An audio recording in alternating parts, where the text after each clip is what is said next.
Hello दोस्तों, स्वागत है आपका हमारे YouTube channel amazing facts and GK में। आज बात करने वाले हैं महर्षि दयानंद सरस्वती की जीवनी के बारे में। तो चलिए स्टार्ट करते हैं। दोस्तों, अगर आप हमारे चैनल पर नए हो तो चैनल को सब्सक्राइब जरूर करें ताकि नेक्स्ट वीडियो का नोटिफिकेशन आप तक पहुंच सके। तो चलिए शुरू करते हैं। स्वामी दयानंद सरस्वती जी आर्य समाज के संस्थापक के रूप में पूजनीय हैं। वे एक महान देशभक्त एवं मार्गदर्शक थे जिन्होंने अपनी कार्यों से समाज को नई दिशा एवं ऊर्जा दी। महात्मा गांधी जैसे कई वीर पुरुष स्वामी दयानंद सरस्वती के विचारों से प्रभावित है।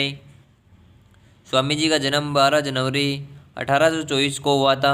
वे जाति से ब्राह्मण थे। उन्होंने शब्द ब्राह्मण को अनेक कर्मों से प्रभावित किया है। ब्राह्मण वही होता है जो ज्ञान का उपासक हो, ज्ञानी को ज्ञान देने वाला दानी। स्वामी ने जीवन भर वेदों और उपनिषदों का पाठ किया और संसार के लोगों को उस ज्ञान से लाभान्वित किया। उन्होंने मूर्ति पूजा का व्यर्थ बताया है। निराकार और ओमकार में भगवान का अस्तित्व एक ये कहकर इन्होंने वैदिक धर्म को सर्वश्रेष्ठ बताया है। वर्ष 1875 में स्वामी दयानंद सरस्वती ने आर्य समाज की स्थापना की है। 1857 की क्रांति में स्वामी दयानंद जी ने अपना अमूल्य योगदान दिया है। अंग्रेजी हुकूमत में जमकर लोहा लिया है। उनके खिलाफ एक षड्यंत्र चलते हुए 30 अक्टूबर 1883 को उनकी मृत्यु अजमेर के अंदर हुई थी। नेक्स्ट बात करते हैं स्वामी दयानंद सरस्वती के बारे में। स्वामी दयानंद सरस्वती वैदिक धर्म में विश्वास रखते थे। उन्होंने राष्ट्र में व्याप्त कुरीतियों एवं अंधविश्वासों का सदैव विरोध किया है। उन्होंने समाज को नई दिशा एवं वैदिक ज्ञान का महत्व समझाया है। इन्होंने कर्म और कर्मों को के फल को जीवन का मूल सिद्धांत बताया है। एक महान विचारक थे। इन्होंने अपने विचारों में से समाज को धार्मिक आडंबर से दूर रहने का प्रयास किया है। वे एक महान देशभक्त थे जिन्होंने स्वराज्य का संदेश दिया है, जिसे बाद में बाल गंगाधर तिलक ने अपनाया और स्वराज्य जन्म मेरा जन्मसिद्ध अधिकार नारा दिया। देश के कई महान सपूत स्वामी दयानंद सरस्वती के विचारों से प्रेरित है। उनके मार्ग पर चलकर उनके सपूतों ने देश को आज़ादी दिलाई। नेक्स्ट बात करते हैं स्वामी दयानंद सरस्वती की जीवनी के बारे में। स्वामी दयानंद सरस्वती ने समाज में व्याप्त कुरीतियों, बाल विवाह का विरोध किया, सती प्रथा का विरोध किया, विधवा पुनर्विवाह का को समर्थन किया तथा एकता का संदेश दिया। वर्ण वेद का विरोध किया, नारी शिक्षा एवं समानता पर जोर दिया। नेक्स्ट बात करते हैं स्वामी दयानंद सरस्वती की जीवनी। स्वामी दयानंद सरस्वती का बचपन का नाम मूल शंकर है। आबा शंकर तिवारी था। इनका जन्म 12 जनवरी 1824 को टंकारा के गुजरात में हुआ। एक ब्राह्मण कुल में हुआ था। पिता एक समर्थ नौकरी पेशा व्यक्ति थे, इसलिए परिवार में धन धान्य की कोई कमी नहीं थी। बचपन में इनका नाम मूल शंकर था। जन्म 12 फरवरी 1824 को हुआ था। माता पिता अमृतबाई और अंबा शंकर तिवारी। शिक्षा वैदिक ज्ञान प्राप्त किया था इन्होंने। नेक्स्ट बात करते हैं गुरु का नाम क्या था। गुरु का नाम था विरजानंद। कार्य समाज सुधारक और आर्य समाज के संस्थापक हैं। आर्य समाज की स्थापना 1875 में की थी। एक घटना के बाद इनके जीवन में बदलाव आया। इन्होंने 1846 में 21 वर्ष की आयु में सन्यासी जीवन का चुनाव किया। इन्होंने घर से विदा ली। उस जीवन में सच को जानने की इच्छा प्रबल थी, जिस कारण इन्हें सांसारिक जीवन व्यर्थ दिखाई दे रहा है। इसलिए ही इन्होंने अपने विवाह के प्रस्ताव को न बोल दिया। इस विषय पर और पिता के मध्य कई विवाद भी हुए थे। इनकी प्रबल इच्छा और दृढ़ता के आगे इनके पिता को झुकना पड़ा। इनके इस व्यवहार से ये स्पष्ट था कि इनमें विरोध करने एवं खुलकर अपने विचारों को व्यक्त करने की कला से ही निहित है। इस कारण इन्होंने अंग्रेजी हुकूमत का कड़ा विरोध किया और देश को आर्य समाज और हिंदी के प्रति जागरूक किया था। कैसा बदला स्वामी दयानंद सरस्वती जी का जीवन। स्वामी दयानंद सरस्वती का बचपन का नाम मूल शंकर तिवारी था। एक जन साधारण व्यक्ति थे जो सदैव पिता की बात का अनुसरण करते थे। जाति से ब्राह्मण होने के कारण परिवार सदैव धार्मिक अनुष्ठानों में लगा रहता था। एक बार महाशिवरात्रि के पर्व पर पिता ने उपवास करके विधि विधान के साथ पूजा करने को कहा। उसके साथ रात्रि जागरण व्रत का पालन करने के लिए कहा। पिता के निर्देश अनुसार मूल शंकर ने व्रत का पालन किया, पूरा दिन उपवास किया तथा रात्रि जागरण के लिए शिव मंदिर में पालती लगाकर बैठ गए। अर्धरात्रि में उन्होंने मंदिर में एक दृश्य देखा जिसमें चूहा झुंड भगवान की मूर्ति को घेरे हुआ है और सारा प्रसाद खा रहे हैं। तब मूल शंकर जी के मन में विश्वास उठा कि भगवान की मूर्ति वास्तव में एक पत्थर की शिला है जो स्वयं की रक्षा नहीं कर सकता, उससे हम क्या अपेक्षा कर सकते हैं। उस एक घटना ने मूल शंकर के जीवन में बहुत बड़ा प्रभाव डाला है। उन्होंने आत्मज्ञान की प्राप्ति के लिए अपना घर छोड़ दिया और स्वयं को ज्ञान के जरिए मूल शंकर तिवारी से महर्षि दयानंद सरस्वती बनाया था।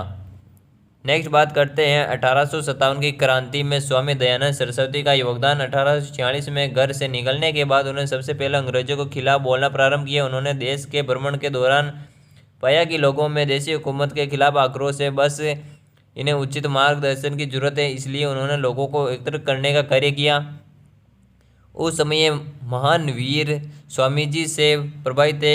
उनमें तात्या टोपे, नाना साहब पेशवा, हाजी मुल्ला का बाला साहब आदि थे। इन लोगों ने स्वामी दयानंद सरस्वती जी के अनुसार ही कार्य किया, लोगों को जागरूक कर सभी को संदेशवाहक बनाया जिससे आपसी रिश्ते बने और एकजुटता है। इस कार्य के लिए उन्होंने रोटी कमल योजना भी बनाई, सभी के देश की आज़ादी के लिए जोड़ना आरंभ किया था। इन्होंने सबसे पहले साधु संतों को जोड़ा जिससे उनके माध्यम से जन साधारण को आज़ादी के प्रेरित किया जा सके।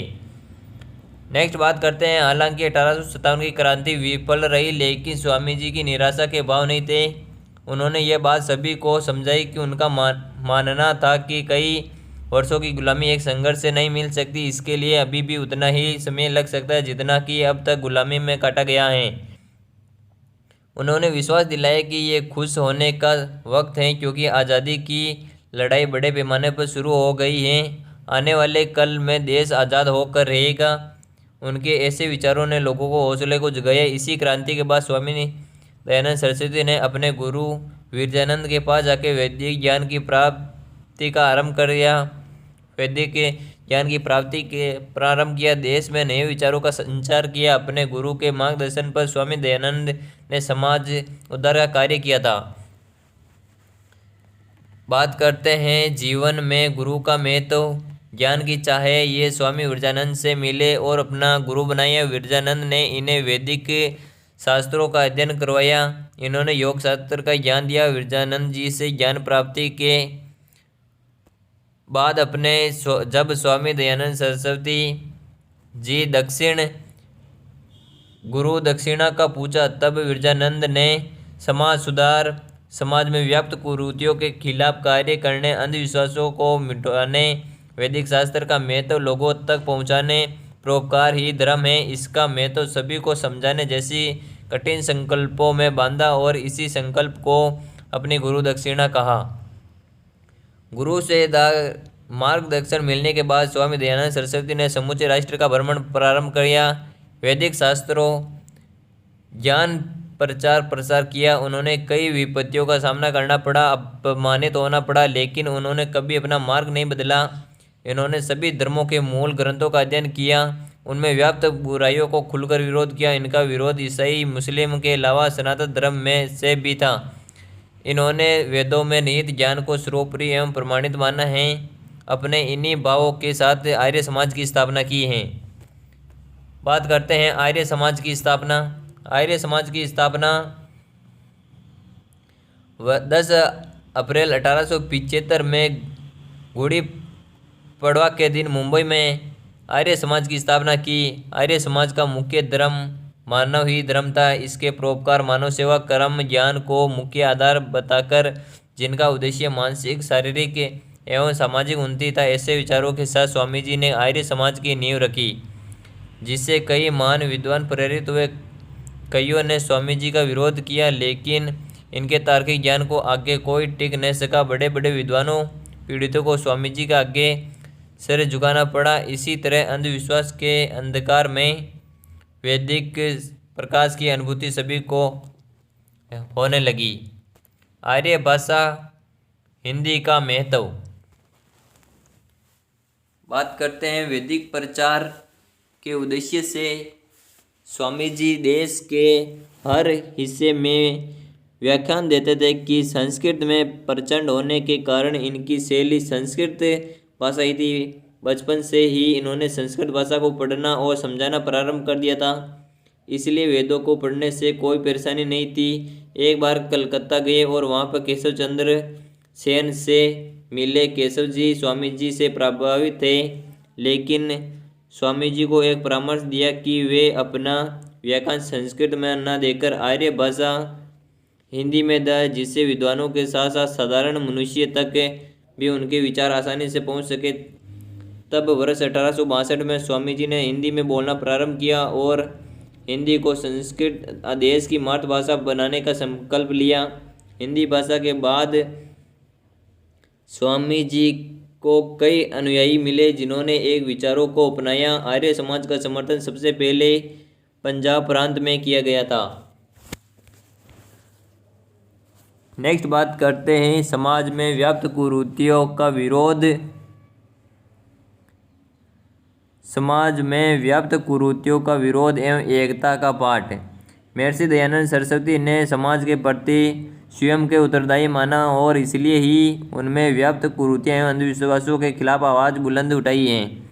बाल विवाह विरोध। उस समय बाल विवाह की प्रथा सभी जगह व्याप्त थी, उसका सभी अनुसरण सहर्ष करते थे। तब स्वामी जी ने शास्त्रों के माध्यम से लोगों को इस प्रथा के विरुद्ध जगाया। उन्होंने शपथ किया कि शास्त्रों में उल्लेखित है कि मनुष्य की जीवन में 25 वर्ष ब्रह्मचर्य है, इसके अनुसार बाल विवाह एक कुप्रथा है। उन्होंने कहा कि अगर बाल विवाह होता है तो मनुष्य निर्बल बनता है और निर्बलता के कारण समय से पूर्व मृत्यु को प्रदान होता है।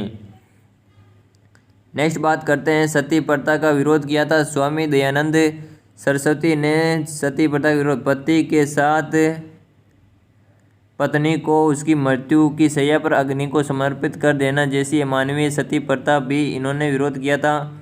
मनुष्य जाति को प्रेम आदर का भाव सिखाया, परोपकार का संदेश दिया था। विधवा पुनर्विवाह। देश में व्याप्त ऐसी बुराइयां आज भी देश का हिस्सा हैं। विधवा स्त्रियों का स्तर आज भी देश में संघर्षपूर्ण है। स्वामी दयानंद सरस्वती ने इस बात की बहुत निंदा की कि उस जमाने में भी नारियों के से समान पुनर्विवाह के लिए मत दिया जाता था। लोगों ने इसको जागरूक किया। एकता का संदेश। एकता का संदेश। स्वामी दयानंद सरस्वती ने एकता का संदेश के बारे में बात करें। स्वामी दयानंद सरस्वती एक सौपन था जो आज एक अधूरा है। सभी धर्मों और अनुयायियों को एक ही ध्वज तले बैठना देखना चाहते। उनका मानना था कि आपसी लड़ाई का फायदा सदैव तीसरा लेता है, इसलिए इस भेद को दूर करना आवश्यक है, जिसके लिए कई सभाओं का नेतृत्व किया, लेकिन हिंदू मुस्लिम एवं ईसाई को एक माला में पिरो न सके। वर्णभेद का विरोध।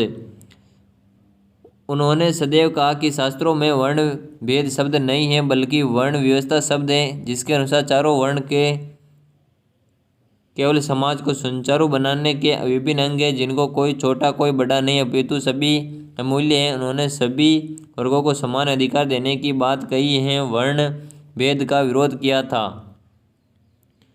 नारी एवं शिक्षा समानता। नारी एवं शिक्षा समानता के बारे में बात कर स्वामी जी ने सदैव नारी शक्ति का समर्थन किया। उनका मानना था कि नारी शिक्षा का समाज का विकास है। नारी शिक्षा ही समाज का विकास है। उन्होंने नारी समाज का आधार कहा। उनका कहना था कि जीवन के हर एक क्षेत्र में नारियों से विचार विमर्श आवश्यक है, जिसके लिए उनका शिक्षित होना जरूरी है। स्वामी जी के खिलाफ षड्यंत्र। अंग्रेजी हुकूमत को स्वामी जी से भय सताने लगा। स्वामी जी के वक्तव्य का देश पर गहरा प्रभाव पड़ा, जिसे वे अपनी हार के रूप में देखते थे। इसलिए उन्होंने स्वामी जी पर निरंतर निगरानी शुरू कर दी। स्वामी जी ने कभी अंग्रेजी हुकूमत और उसके ऑफिसर के सामने हार नहीं मानी, बल्कि उसके मुंह पर कटाक्ष की, जिस कारण अंग्रेजी हुकूमत स्वामी जी के सामने स्वयं की शक्ति पर संदेह करने लगी और इस कारण उसकी हत्या के प्रयास करने लगी। कई बार स्वामी जी को जेल दिया गया, लेकिन स्वामी जी योग में पारंगत थे, इसलिए उन्हें कुछ नहीं हुआ।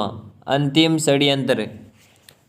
1883 ईस्वी में दयानंद सरस्वती जोधपुर के महाराजा के यहाँ आए। राजा यशवंत सिंह ने उनके बहुत आदर सत्कार किया, उनके कई व्याख्यान सुने। एक दिन जब राजा यशवंत एक नर्तकी नन्ही जान के साथ व्यस्त थे, तब स्वामी जी ने ये देखा और उनको स्पष्टवादिता के कारण उन्हें इनका विरोध किया और शांत स्वर में यशवंत को समझाया कि एक तरफ धर्म से जुड़ना चाहते हैं, दूसरी तरफ इस तरह की विलासिता से तो आलंगिन है, ऐसे ज्ञान प्राप्ति असंभव है। स्वामी जी ने इस बातों का यशवंत पर गहरा असर हुआ और उन्हें नन्ही जान से अपने रिश्ते ख़त्म किए, जिस कारण नन्ही जान स्वामी जी से नाराज़ हो गई थी और उसने रसोइया के साथ मिलकर स्वामी जी के भोजन में कांच के टुकड़े मिला दिए, जिससे स्वामी जी का स्वास्थ्य खराब हो गया।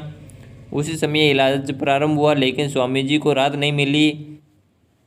रसोइया ने अपनी गलती स्वीकार कर मांगी, स्वामी जी ने उसे माफ़ कर दिया। उसके बाद 26 अक्टूबर को अजमेर भेजा गया, लेकिन हालात में सुधार नहीं आया और 30 अक्टूबर 1883 को दुनिया से रुखसत ले ली थी।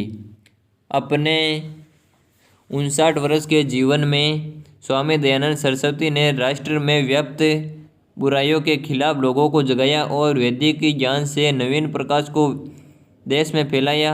ये देश के रूप में शांत वाणी में गहरा कटाक्ष करने की शक्ति रखते हैं। इसी निर्भीक स्वभाव से देश में स्वराज्य का संचार किया। स्वामी दयानंद सरस्वती की एक मुख्य पुस्तक है जिसका नाम है सत्यार्थ प्रकाश। ये बहुत ही फेमस है। स्वामी दयानंद सरस्वती ने सबसे पहले स्वराज्य शब्द का प्रयोग किया है। दोस्तों, अगर ये वीडियो आपको अच्छा लगा हो तो वीडियो को लाइक शेयर सब्सक्राइब जरूर करें। मिलते हैं नेक्स्ट वीडियो में। Thanks for watching.